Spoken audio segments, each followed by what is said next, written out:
नमस्कार, श्री स्वामी समर्थ. स्वागत आहे तुमचं आपल्या स्वामी कृपा ब्लॉग या चॅनलमध्ये.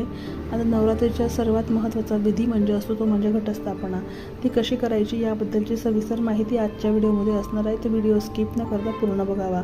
ज्यावेळेस आपण घटस्थापना करतो त्यावेळेस आपल्याला काही साहित्य लागत असतं. याच्यामध्ये आपल्याला माती घ्यायची आहे, 7 प्रकारचे धान्य घ्यायचे आहेत, पाण्याने भरलेला एक कलश लागणार आहे, नारळ घ्यायचं आहे, आंब्याची पानं तुम्ही 5 किंवा 7 घ्यायची, कुंकू, हळद, देवीचा फोटो किंवा मग तुमच्या घरामध्ये मूर्ती असेल ती मूर्ती तुम्हाला घ्यायची आहे. कलश स्थापनेसाठी लागणार आहे त्या एवढ्या वस्तू आपल्याला.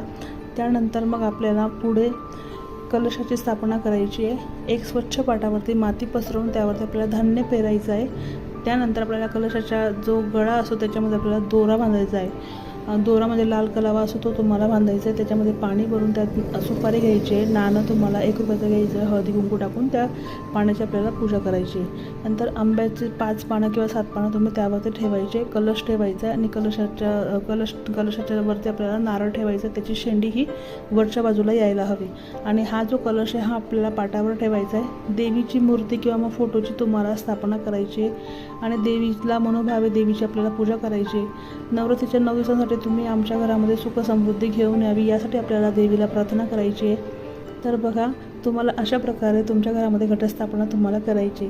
ही माहिती जर तुम्हाला आवडली असेल, हा व्हिडिओ जर तुम्हाला आवडला असेल तर एक लाईक, शेअर आणि आपल्या चॅनलला सबस्क्राईब नक्कीच करा. धन्यवाद. श्री स्वामी समर्थ. शुभ नवरात्री सगळ्यांना. झालेली माहिती स्वामींच्या चरणी, आई भगवतीच्या चरणी रुजू करते. पुन्हा भेटेल अशाच एका नव्या माहितीसोबत, उपायांसोबत. तोपर्यंत सगळ्यांना श्री स्वामी समर्थ. जय जय स्वामी समर्थ.